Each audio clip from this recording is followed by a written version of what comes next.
Konnichiwa media, this is T-Secure and you're watching PokeCast. I'm going to be doing my second vampire theme comic for this week.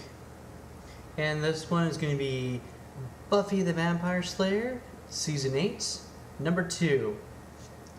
So, and from my theme video that I had mentioned, this is where a lot of Buffy fans really got ticked off because they changed the whole aspect of the story.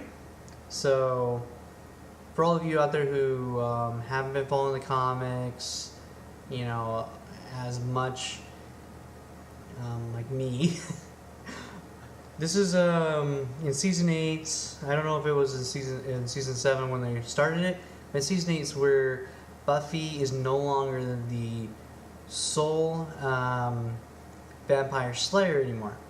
She has a whole school of like 1,000 girls who have the potential, and she is working with several of her friends to help train all these girls. That way Buffy isn't the only one who can be around the world to, you know, fight the forces of darkness. So a lot of fans are displeased with this part of the series because they took away the whole aspect that there could only be one, which is, you know, one of the major things that they based it off of. But aside from that, let's go ahead and talk about it, because, you know, it automatically starts out, you see all these girls beating the tar out of each other, fighting, and then, you know, finally the main guy's just like, you know, hey, okay, enough of that, you guys look horrible. What's going on down there? You know, you guys are a team. You guys are tripping over each other because it's like, okay, let's go Call of Duty mode. That's my kill, that's my kill, that's my kill. You know, and they're fighting over each other, literally knocking each other over just to get to the next point. But the problem is, because of that, nobody was actually taken down. And he was very displeased that the girls still are unable to realize that if you work as a team, one team will win because you're working as a team. So, you know, the girls have still a ton more to learn.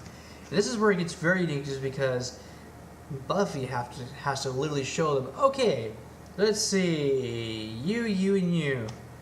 Here's the order. Come kick my butt. Literally, that's all she can say to them. It's like, okay, attack her.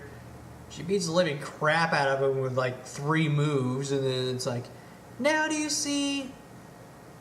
You guys did not work as a team, so I was easily able to take out each one of you without ever trying.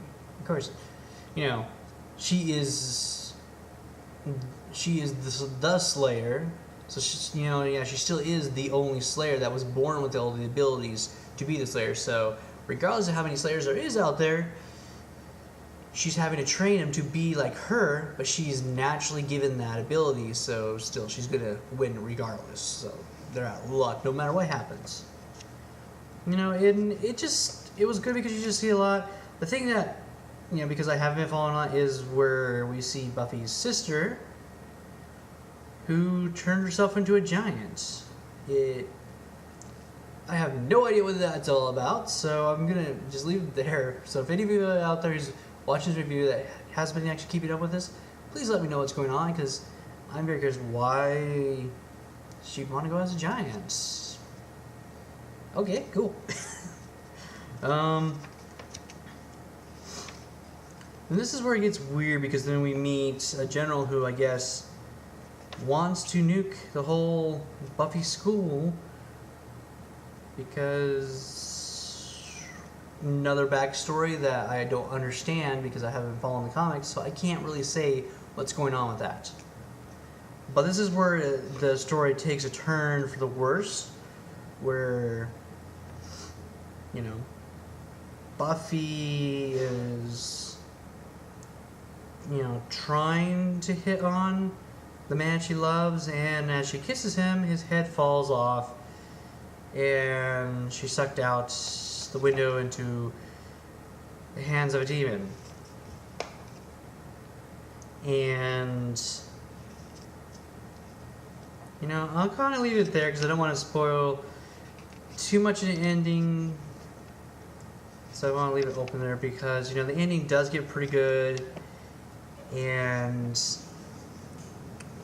the only thing I'll say is now that Buffy has been captured in a dream state, now they have to find a way how to save her, and having to save the people around them. And I'll just leave it at that. I don't want to go too much into the ending. In all, being a Buffy the Vampire Slayer fan, I really enjoyed the movie. The series I wasn't too much into, and being able to read the comics, being the only comic I really have, it does break the story and the rules of the story, but the art I thought was really well done, and I really like how they, if this were to happen, and be accepted by the fans, they do a good representation of what it could have been.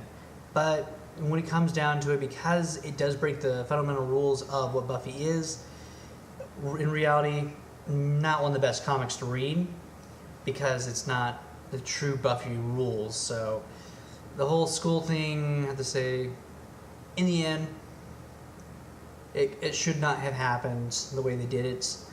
But if they did explain it to where, like kind of how I was saying, Buffy is the only true Slayer, just she's training other girls to help her, kind of like, how Batman's gone worldwide, now, but this is back earlier.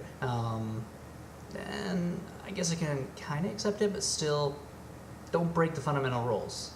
Don't take away Wolverine's healing factor unless you're on an island which just engages that.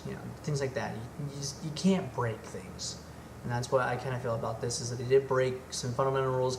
At least it's a good read, as long as you don't, if you're not a huge Buffy fan, and you're willing to put aside those.